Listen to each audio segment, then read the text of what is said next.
reviewer. Okay, I'm going. All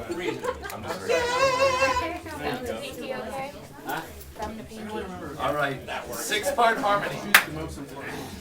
How do Hey, least favorite thing to talk about when you're dealing with radio station knuckleheads like myself? Oh, nothing. That's way too nice. Anything you ever want. Make sure somebody gets a shot of those socks. Those are kicking ass. I think he's a fan of socks. I think so. Me? Yeah. Oh, I'm totally a fan. I was going to say, Good socks you are. always pick out people's cool socks. You know, you can have fun with interesting. I've been here 2 years now. I'm catching on.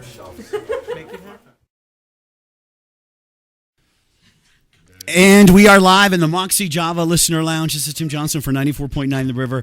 And we've got a great room of listeners here. And if you would all join me in welcoming Fitz and the Tantrums.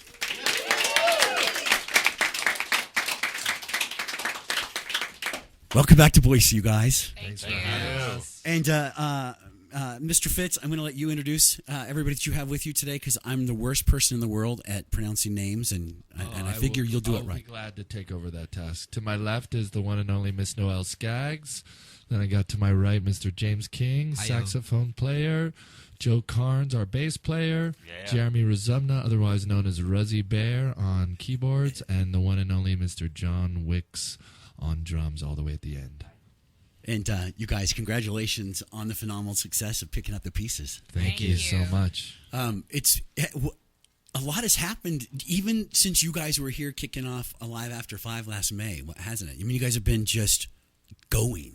Oh, yeah. I don't think we've actually stopped since we were last here. I mean, the Live After 5 for us was such a great afternoon, evening for us to spend, and that was our first time ever in Boise. So, and the turnout that day was just phenomenal, and I felt like for us it was just an amazing opportunity for us to play in front of some longtime fans and also get introduced to a whole ton of new people. So it should be a good time for us tonight at the Knitting Factory. You'll see a lot of familiar faces. People still, to this day, stop me and rave about your performance and that particular June evening. It was a lot of fun. So yeah, well, we like to have fun. You know, we want our shows to be a celebration, and people seemed ripe and ready and just enough of a beer in their hand maybe to let the party get started. Well, let's hit the rewind button for just a couple of minutes. And for those listeners at home and those folks that are streaming online at riverinteractive.com, give us sort of a little bit of a history of how you've gotten from where you started to where you guys are today. Is it true it all began with an organ that was up for grabs? Yeah. I mean, literally was going through a terrible breakup, kind of losing my mind, and my ex-girlfriend actually called me and said, I know we're not supposed to be talking, but I know you're a keyboard fanatic, and there's this old church organ. Are you interested? It's $50. It's going to be put out on the street today. And I was like, buy that thing now, and I'll pay you back. I got it in my house, and just had one of those moments where I was playing this thing and this instrument, and it just was inspiring so many ideas the second I touched it. And wrote the first song for Fitz and the Tantrums called Breaking the Chains of Love. And that really just kind of kicked the whole thing off. Immediately called my good friend over here to my right, James King, who I went to school with. He came over, one-man horn section with 3 horns, and literally built these amazing horn parts. And recommended Noelle and so forth and so forth. And we literally put the band together almost in no time flat. And just started playing, and for us that's where we shine. I think the strongest is playing live and just building from 10 people at a time to 50 people at a time, and just have not stopped over the last 3 years to get it to where it is now. That's not generally how these things develop. I mean, how bands develop easily this way. I mean, it's kind of an interesting and different development for a band that's as big as you guys are getting. Yeah, well, I think it kind of, obviously, I think you got to have good music, good songwriting at the core of anything, and then this really is a collection of 6 exceptional musicians. I mean, you're looking at guys that have played with everybody under the sun. James has played on a Christina Aguilera record. Jeremy was Macy Gray's keyboardist for a long time. Nice. I mean, everybody in this band has really put in their time. So when you put the 6 of us together there's something truly magical that actually even was there from the first downbeat of that first rehearsal. We could have gone and played a show. And I think that sometimes, people are lacking in their live performance, and we really try and put on an extraordinary live show. And that word of mouth and some brave souls at radio that were willing to play some music that was maybe outside the box of what's normally on the radio. Sure. And it's really taken off, but it's been a combination of like serendipity, luck, and a lot of backbreaking work for the last 3 years. And is it? I had read maybe that it was something like a week between your sort of first rehearsal and your first show. Is that also true? I mean, If that. It was if that. just a couple of At Hotel days. Cafe? Yeah, I think so. Yeah, it was really, really quick turnaround. Because my theory is it's always good to book a show before you're ready, because nobody wants to fall on their face. So it sort of galvanizes everybody. We didn't even have enough songs really to play a full set, and it just sort of is the impetus to get things solidified to that next level. Right. And it was a great experience for us. Well, we're visiting with Fitz and the Tantrums. Of course, the show tonight, I should have reminded everybody, is at the Knitting Factory. Dale Earnhardt Jr. will be opening up, and you can get tickets, those that are left, at Ticketfly. Get them down at the Record Exchange, and don't miss the show tonight, because if you did miss them in Live After 5, I'm sure by now you've heard about it since then, and you don't want to be that guy. We also have an amazing third opener for us, this band American Tomahawk, which are a great, great band that you're going to be hearing a lot of this year too. Excellent. So we've got some great music that you guys have provided for us to play today, and I thought we would start with the song that we've been playing most recently, which is "Don't Gotta Work It Out." But before we get there, do these songs come from a certain place? Do you guys all write them, or is it a collaboration? Or? Depends on the song. Each one kind of can take a different path. Picking up the pieces, the title track from the record, Noel and I wrote together. Tighter, which closes the record, which is actually one of my all-time favorites. Me and the guys kind of wrote together. So it depends. And sometimes it's late at night, or I also have a musical mentor, this guy who produced the record, Chris Seafried, and I have done a lot of songwriting over the years. So it's a different combination for each song. Right, well, whatever works, right? Exactly. We're visiting with Fitz and the Tantrums, performing tonight at Knitting Factory, and we've got for you now sort of an idea what you're in for tonight. This is a live version of "Don't Gotta Work It Out" on Idaho's 94.9 The River. And we have a few minutes to visit, so. You guys have any questions that I should pass along to the band? Oh, don't be shy. Yes, Paul. Really, I heard the group referred to as 6 great musicians. This was online. Well, that's an exaggeration. But it was Jeremy, and I was trying to determine what nationality your last name was, and as I searched down through, apparently you did some work, or maybe the group did some work for Shrek 3? Oh, yeah. Well, I used to work with Macy Gray and wrote a bunch of songs with her, and one of the songs was in Shrek 3 for the closing title. I didn't know that, Jeremy. Shrek 3. Well, it's actually, yeah, when you go to All Music, it's like the only credit that's up there is Shrek 3. So Well, that's nice. There's like the only thing that literally matters. like tens and tens of, it's crazy, but it's like for some reason someone just wrote that one credit down. But Well, were you guys all based in LA at the time that you got together then? Yeah. Okay. We were all living there. And is that, was it a music scene where you sort of knew each other, or it was all word of mouth, like you had been recommended? I actually knew James before I'd even heard of Fitz at all. James had played on my former band's record, doing horn arrangements for 2 songs, and we had finished a tour together, I think, like 6 months before. And I got a phone call later. Yeah. Jeremy and I are we're old school chums. We will be talking about Money Ground. Because when I first heard that song, it was just the production of it it's like that Phil Spector wall of sound type of vibe to it. Absolutely. So I'm just wondering where that came about from, or where your influences are. That's exactly where I'm headed, because, it's funny, you mentioned the Phil Spector thing, and the first thing I heard of when I thought that was, because, when we grew up, stations weren't as, they weren't as many categories.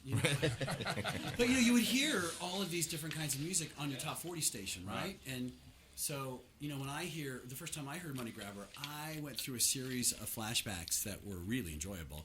I hope one of them was ABC. That was the very first one, and that was what I was going to bring up, because that band had a huge impact on, I was your typical... Not me, buddy. Not You me. hated them?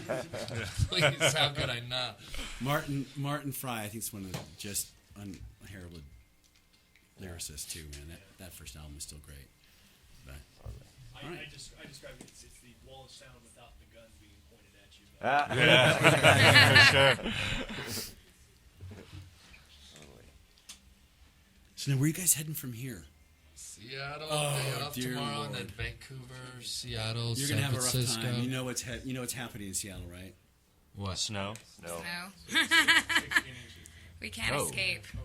It is. It's okay. We spent all last winter nonstop, 30 days below freezing. Okay. Yeah, so. They're supposed to, it's this. I mean, MSNBC.com's like, blizzard, the biggest blizzard since 1985 or something. I'm like, oh, hyperbole. Awesome. Maybe we'll just stay in Seattle for 4 days. Yeah. Yeah, it could start tonight for us. It's already hit Seattle. Seattle and Portland are getting hit too. Maybe we're not going to Seattle. Yeah, we can't miss those two shows. All right, here we go.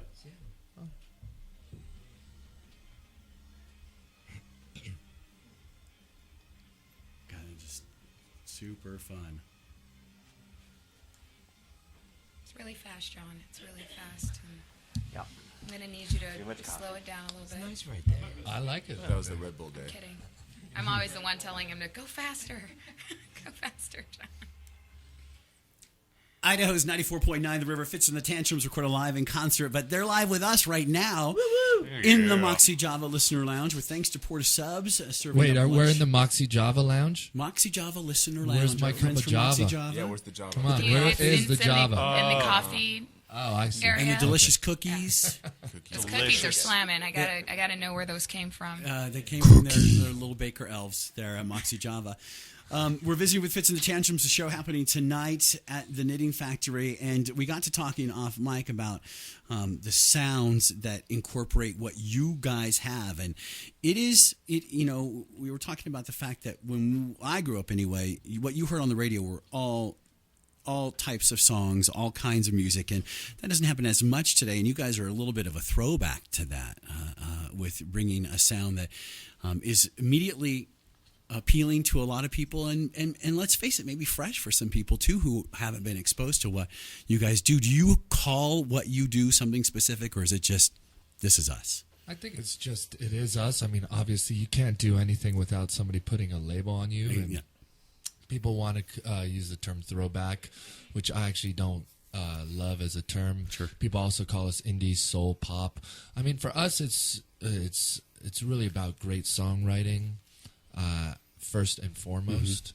Obviously, we are heavily influenced by Motown period of music, but we also didn't want to just make a pastiche or a revival, and that for us, it's a mixture of Motown, 80s Britpop, a little bit of hip hop, and a little bit of indie rock, and it's put into a blender, and out comes Fitz and the Tantrums. And that's not something necessarily that we were conscious of trying to do. It's just our natural influences that sort of came out, And also, I think making the sound of the record for us was we were working with what we had. When we first started making this record, the EP and even the full length, we didn't have any money, we didn't have any support or label. We literally made that thing in my living room with one old mic, and it sort of helped shape and define the sound of the way the record was going to be. Right.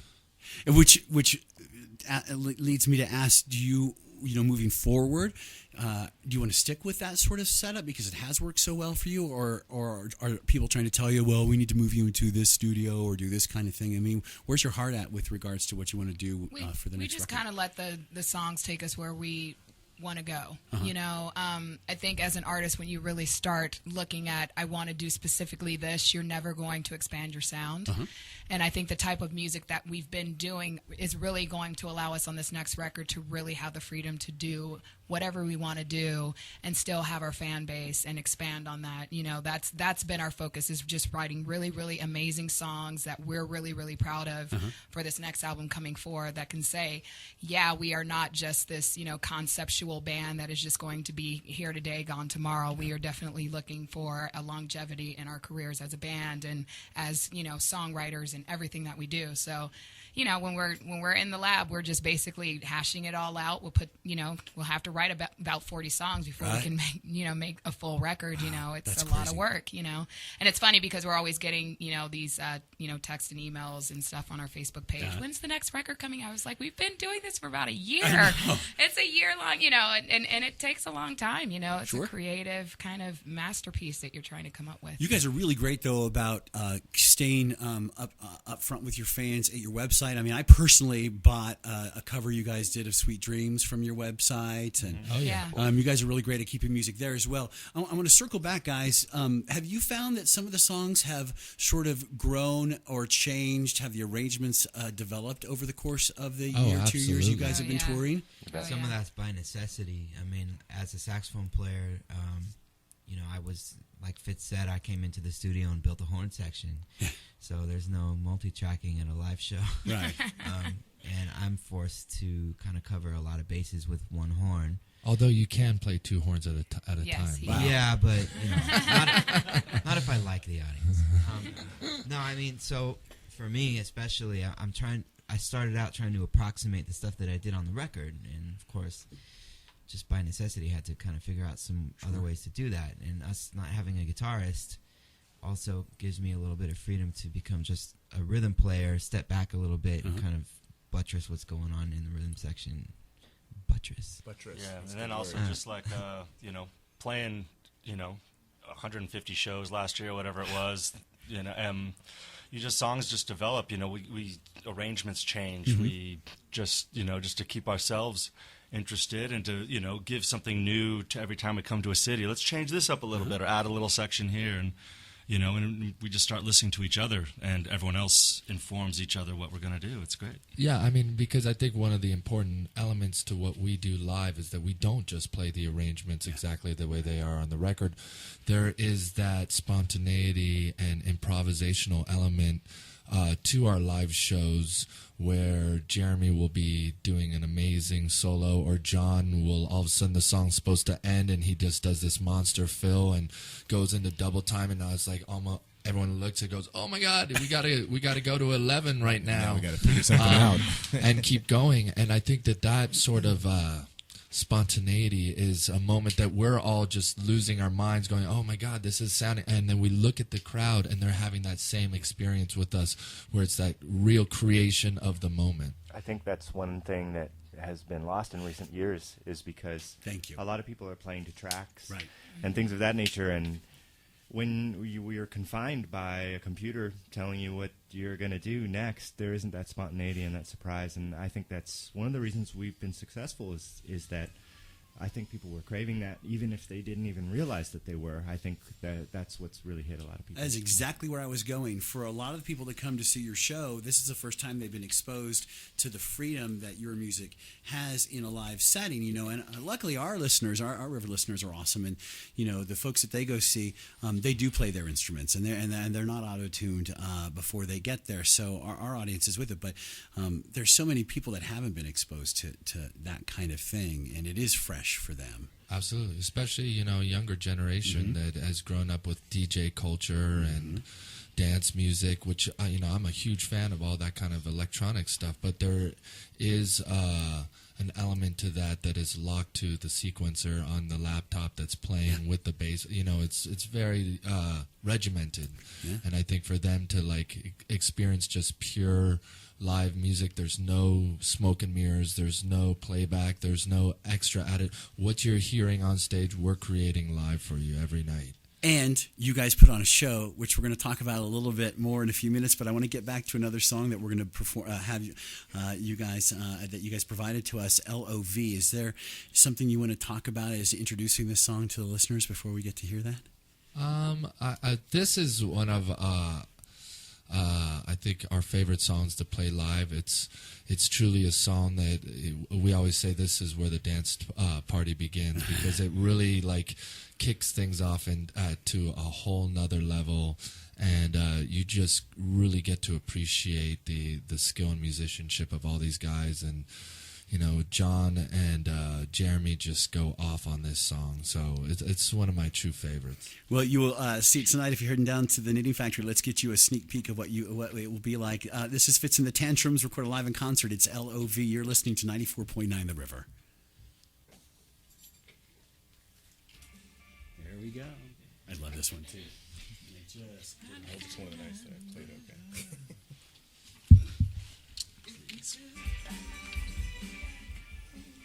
Anybody need any water or anything? You guys are all right? No, we're good. Thank you. Coffee. Yeah, coffee? Yeah. Come to a... This is when I gave myself the concussion at New York. When you gave what happened? Did you? When I hit the He hit the staircase at the Sirius Oh, no. radio station. Do they have like a performance area? This song, though, notoriously, I've been injured several times. It's at that studio. And Fitz got injured, too. Is it? Yeah. Oh, okay. They call it the fishbowl, right? Yeah. Yeah. This is the song where I've gotten a black eye. I've gotten. That's right. What else? There's a couple other things have happened. It's true. Everything Yeah. you deserve. Yeah. Oh, thank you. Is there any... A little cream would be You got great. you black there? Yeah. Thank you. Thank you. Oh, is there cream? I can't do it anymore. I'll take a cream and sugar one, please. Yeah, I'll take a coffee with cream. No, please. This is why I love our listeners. I'm okay. Thank you so much. Oh, yeah, I'm all good for the sugar myself. Thank you, though. Pita. Bring it back. Pita. What are you doing? Are you by the cookie box? Can I get a? Speak up, man.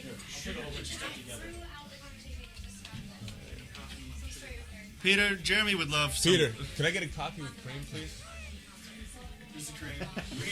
Here's the cream. Oh, you just go. I like a heavy hand, so it's okay. Keep on. Beautiful. Thank you. Yeah, thank you so much. Thank you. I like that nice little bit at the top. That first hit. Oh. Wait, did you walk away with the cream? I'm gonna need that too in a couple seconds. Sounds really good. I want a copy of this. I know, right? Oh wait, cream, por favor. All right. I was thinking Toby. I trust you. Thanks, Peter. Thank you. And Toby. thank you very much. Toby, our TM over in Europe. Was it Ian? Have a cookie. Was it Ian? Oh, you're Take right. your Ian. cookie. I was like, I want to know someone named Toby. That was Money Mark's tour. Oh, okay. Yeah. I mean, I'm telling you, they're That was Scottish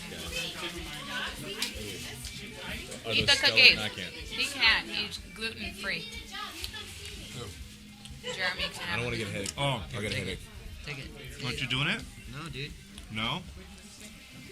You stand good? Have your headaches been? You guys are the exact. They've been great. They've been gone. I've seen 1 week on American Bandstand and the next week on Soul Train. You know how, I mean, So cool. those were the shows that, like, that's where we saw music. Yeah. Before MTV. Then MTV made me complete and I went to school in London in I got over there New Year's Eve 1984. Oh, wow. So I was right there during that. I mean, I came home with 200 records. Got off the plane and we went right back to college radio where I was. And just, You were the man. anything. You mentioned ABC, all that stuff. It was so much fun. Ripping solo. Gnarly. I think it's about to be over. All right. Here it Here we is. go, guys. Good ear. Good ear. Fitz and the Tantrums live in concert. You will have a chance to see them tonight at the Knitting Factory. If for whatever reason you haven't got your tickets yet, you'll find them at the Record Exchange right now. Head on down. You can get them at the door as well. And opening up, Dale Earnhardt Jr. and American Tomahawk. Thank you, because that one was not on my personal radar. Oh, it will be. Okay, good to know. We're visiting with the band in front of the show tonight. So when you guys look out into an audience, into the crowd now at a typical Fitz and the Tantrums show, what does that audience look like anymore? It's everybody. United Colors of Benetton. Yeah. She's just looking for a clothing endorsement. No, it really it's pretty incredible. We have this true phenomenon. One, we have a whole category of toddlers, if you go on YouTube, that are singing along to Money Grabber, which I'm not sure is the most appropriate song for a toddler, but they just love that song, all the parents that introduce their kids to it. We've got teenagers singing acoustic covers on YouTube up there, and then we've got 20-year-olds all the way up to 60-year-olds. For a lot of people, it's taking them back to a day of music, a kind of music that they grew up with. And for younger people, it's something truly fresh and original for them. And hopefully we might be just a little bit of a gateway for them to be interested to go dig into the classics of funk and soul, I think what's beautiful about our audience is what I'm finding quite often are families. It's like the daughters and the moms, or the fathers and the sons, or the entire family together, being introduced to the music throughout the household. And I think that's really amazing, when dad gets to feel really cool for once and actually turn his kids on to some music that they might like. Yeah. On that same note, what people ask, when did you know you were onto something? And I remember one of those first NPR shows we did in Philly, where it was a 3-generation family came, and each one of them knew about us independently. And it was kind of a trip. The teenage son and the college-age daughter, the parents, and their dad, right? Yeah. And they all were into us. It was really a trip. And really, you're hard pressed to have any other examples of bands and artists that are having that effect. Really. Yeah, and it's certainly not. Congratulations. I don't think we didn't set out for that, but I can say from literally the first show that we played at Hotel, we started to see that range of demographic, and it was pretty incredible. For us, we've toured with Flogging Molly, with Maroon 5, with Sharon Jones and the Dap Kings, and so we've converted people. I mean, we go up to Portland, and there's a girl by the name of Winter who is full-on goth. I mean, like jet black hair, white skin, black fingernail painting, and she knows every word. She's singing and dancing along. She's being very ungoth in that moment. But, she saw us when we toured with Flogging Molly and became a fan and turned on her other couple goth friends. So we have a little goth contingency in Portland, Oregon that follows us. Come to the light. Now, I don't know if because you guys have been so busy and this has been really a nonstop thing, I was going to ask, what's the biggest difference in your lives now as opposed to that first show at the Hotel Cafe back in December of 2008? The fact that we're never home. Yeah. That's one Is that kind of a loose concept? It's literally, during almost 15 months straight. I had not seen the apartment that I lived in. I just recently moved, and we'll see how that goes. But just not being home and being away from your families and stuff. It's it's kind of crazy, but really enjoying what you're doing. Knowing that every all the footwork that we've been doing has been going towards our career and just launching us. It's been like this little engine that none of us anticipated what's happening now for us, and it's just really beautiful to see. I did. Jeremy No, you know what? He actually did. I actually I did. think he did. And you know why? Because the first time I ever did a show, first time I ever saw a show with Fitz was the first time I ever saw him on stage. It was like that one show, the tribute, Scott Walker tribute. Oh yeah. And I was just like, I was even shocked. I was on stage going, "This is crazy!" And the reaction, all night, as we were the underdogs of that show, right? I can't remember who was there, but it was a lot of stars, like a lot of bigger names. We were like nobody. And all throughout the night, people kept just talking about the Fitz thing. And and that was one of the early times I was like, this guy's got that. He's got that Fitz quality. No, but yeah, it was right then I knew.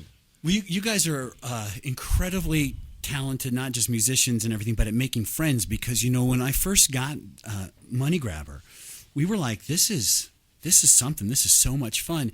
And as a group of radio people sort of got behind it, I found that we were all cheering the success on, cheering everything on as it developed. And all of a sudden, it was like, look at this. This has become a real thing. And it was really exciting for those of us who had been there, sort of, excited about the record from the start to see that happen. Yeah, I mean, I think that we.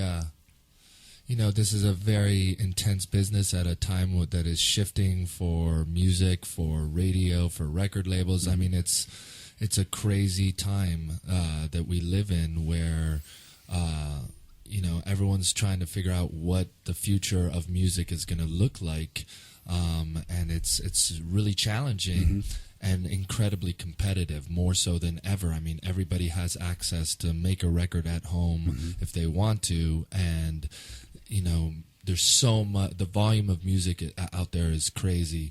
But what we found is that I think people really appreciate what we're doing, and normally, like other record labels, would be competitive with the success that we're having. But we found that people are kind of cheering us along, from other labels to program directors at radio stations, because I think we represent something of an old school approach, which is hard work, good music, great work ethic, that these things can amount to something real, that it just isn't like a major corporation shoving down some cookie cutter artist. And we're all mature adults here. We've got one little baby in the family here, but I'm 41 years old. I shouldn't be having this chance in my life, and it's kind of incredible to be having this opportunity. And I think people recognize all those different elements, so we literally have people cheering us along the way and being happy to see that we're succeeding. And then they see you in concert, and it's taken to an entirely different level. I want to talk a little bit about when you guys started playing. Were your very dappered style of stage wear, was that there from the start? Oh yeah, I mean, for us, we set out, we wanted a complete experience for somebody coming to see our shows, and that's like incredible musicianship, great songs, and also a whole look that went with it, which has been great because it's inspiring people to dress up when they come to our shows. Awesome. And what's great about that even is to see like a young couple out on their first date, and they've both taken the time. The guy is wearing a suit and the girl's wearing a nice dress that she found at a vintage store, and I just keep telling the guys, you're going to up your chances of getting some if you actually dress up. So, come on. True. It's so true. We're visiting with Fitz and the Tantrums in concert tonight at the Knitting Factory Concert House. Of course, you know where that is in Bodo in downtown Boise, with tickets available at the door. And head on down to the Record Exchange. Make sure you get these early. It's going to be a great show tonight. Let's talk for a couple minutes, if we can, about Money Grabber.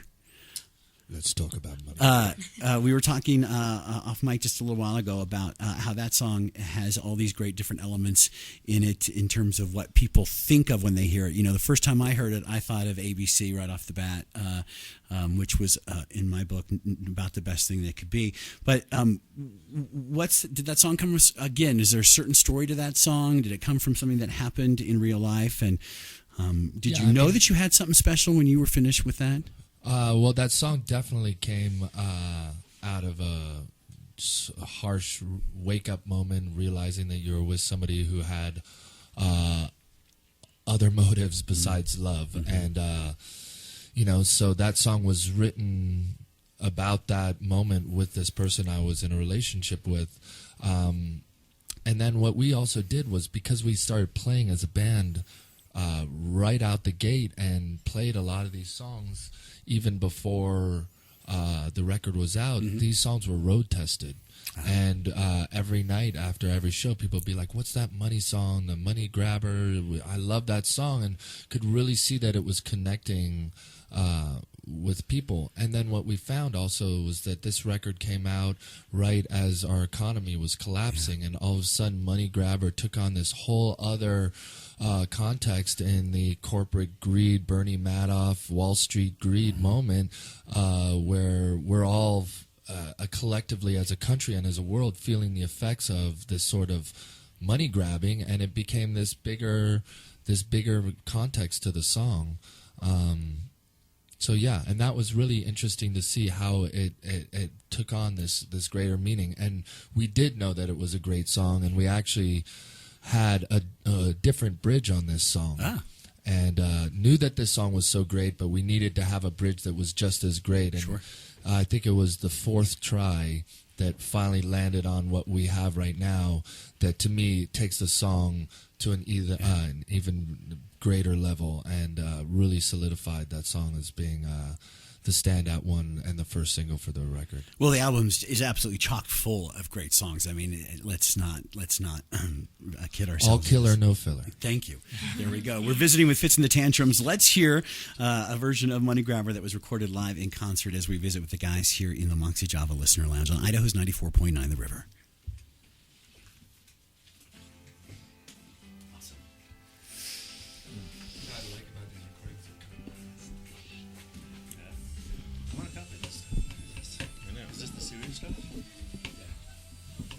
The what stuff?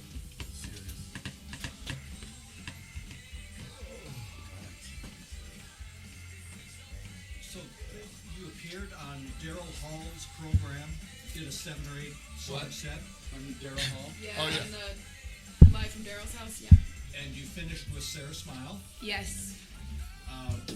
Is that available through your website or? No, it's only on their show. We weren't even supposed to do that song. He did it for my birthday. It happened to be on that day. So it was actually really cool to do that, because he didn't really want us to do anything from the John Oates Hall period. Right. You know, he wanted us to pick something that was completely unorthodox and out of the box and stuff. So we chose 2 songs that were basically his very first 2 songs he had ever written, you know, and it was actually really, he had a really good time on that show. Nice. Yeah. What do you guys have coming up that you're excited about? Recording the next record. Yeah. Coachella. Right. Coachella, We'll talk yeah. about that. We got a couple minutes left. Wakarusa. What's that? It's another festival. Was it in Arkansas? Where is it? Alabama? Somewhere. We don't know where we're going. It's not Alaska. We can't say it, but we're doing Bahrain. But we can't announce that yet. And we get to go to Mexico. Oh, yeah. Oh, yeah. Cinco de Mayo. Cinco de Mayo in Mexico. Come on. Yeah, very first time. Which is what day in May? And I quit smoking. Hooray. That's right. Electronic cigarette. Amazing. Sometimes I sneak hits off the e-cigarette. I don't even smoke, but it looks great. It's just fun. Thank you. And I got it's a great look. Oh yeah, Congratulations. He got How did you married. manage to pull that off in the middle of being on the road for 15 years? I had a week off, you know. I figured. Hey, why not? That's actually true. That's not an exaggeration. It's very true. Yeah. I went on the honeymoon with the band. We found out the next day. It was awesome. Yeah. Clandestine is the word. What'd you guys do on your week off, man? Got married. Dressed up every night. Yeah, that's right. He just wore his stage clothes to the wedding. Yes. I don't know if they have any left. I will throw that out there. Ellen, okay. Paul, nice to meet you guys. They have to scoot back. Some people have to get back to work. Thank you so much. See you later. Stay warm out there. Oh my gosh, the wind. Bye. Take it with you. Go to Vancouver.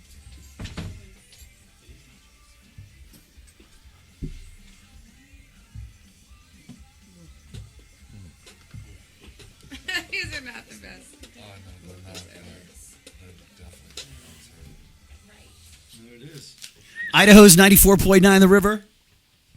We are live in the Moxie Java Listener Lounge with big thanks to Porta Subs for helping feed our guests and the band today, and of course Rock's Water. And so Fitz and the Tantrums tonight at the Knitting Factory. And you know, a lot of times the Record Exchange, head on down there, and if you buy the new CD, they'll even give you a ticket to the show. Which, come on, what a great deal is that? So head on down there while you can, and hopefully they still have some of that available. Guys, let's talk what's coming up. Have you had a chance to write or do any recording looking forward? Yeah, whenever we can possibly get writing done, we try to get it done. Just in this last week or so, me and Fitz got together and wrote some stuff. The guys got together, created a bunch of different ideas. We do play 3 new songs in the set as of now as well. So anytime we can create something, we are trying to do it, because it is very rare where we're home longer than a couple weeks. But we are going to be taking some time off of the road next month to really start grinding out on this next record and have it out by the fall, hopefully. Fingers crossed. Fingers crossed. Proper vacation at any point, some time off? No. Just Can't diving leave in while town you yet. can. Pretty much, yeah. No, this is too much. This is an incredible time for us as a band, and we're just we're gonna keep going with it and ride the wave for as long as we can. And then we're doing Coachella this April, which 2 weekends. It's gonna be sold 2 out weekends. instantly. It's going to be crazy, and I've only been to Coachella once, and I said I would never go back unless I was playing. So here you go. There you go. In Mexico, I heard something about that. Yeah, Cinco de Mayo with Youth Lagoon, Tune Yards, Young the Giant, Walk Youth the Lagoon, Moon. they're a Boise band. Little Dragon. Little Dragon. As well. Yeah, it's going to be a fun gig. Well, you guys, congratulations again. Thank you. And thanks. And honestly, also thanks so much to the River for just showing this band so much love and support. We cannot, thank you guys enough, because it truly does take brave souls to put something on the air that kind of steps outside the box. So thank you from all of us to you guys. Great music deserves to be heard. Thank you. Thank you. You guys have a really special thing going, and we're really excited to have you in town tonight. And of course, wishing you the best of luck on all the stuff that's coming up, you guys. Thanks. See you tonight. We've been visiting with Fitz and the Tantrums. Big fans. Thanks to Ken in the studio for helping make this happen today, and of course Rochelle behind the scenes. And go get your tickets. Ticketfly, Record Exchange. Get there early. You don't want to miss the opening bands. And we now are back to the studio. We're done.